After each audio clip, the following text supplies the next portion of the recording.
Hozir sen qo'lingda telefonni ushlab tinglamoqdasan yoki kompyuterda o'tirib. Ayni paytda bu muhim emas. Shunchaki meni tingla. Tingla va yuqori darajada tasavvur qilishga harakat qil. Xohlasang ko'zlaringni yum. Sen ancha yillar avval tug'ilding. Bu vaqt mobaynida yer katta masofani bosib o'tdi. Va u endi hech qachon avvalgi o'sha nuqtaga qaytmaydi. Ya'ni sen dunyoga kelgan vaqtga. Endi qara.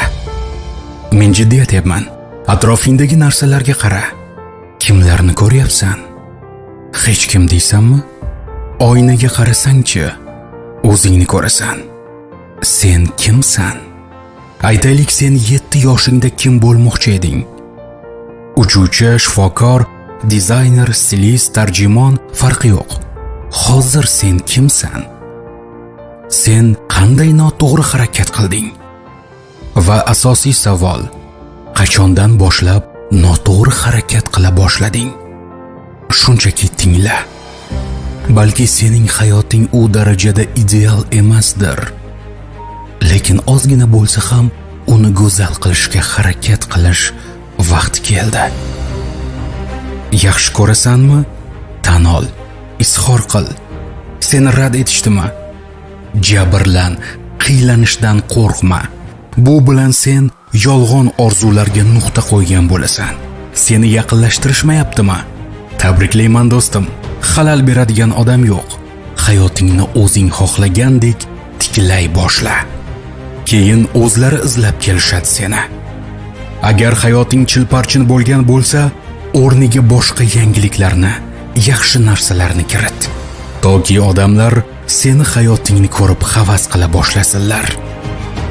Mablag'laringni sovurma. Ularni to'pla. Sayohat qil, sev, kul, yayra. Nimadir harakat qil, faqat qo'l qovushtirib o'tirma. Harakat qil. O'tmishga qayta olmaysan va uni o'zgartira olmaysan. O'tmishingdan uyalma. Kelajakka qarab intil, yasha, yaxshi yasha va omadli inson bo'lib, yaxshi inson bo'lib yasha. Harakatlar rejasini esa hoziroq ovozimni eshitib bo'liboq boshla. Kelajak hayotingni sen qanday qurmoqchisan va sen qanday real harakat qilmoqdasan?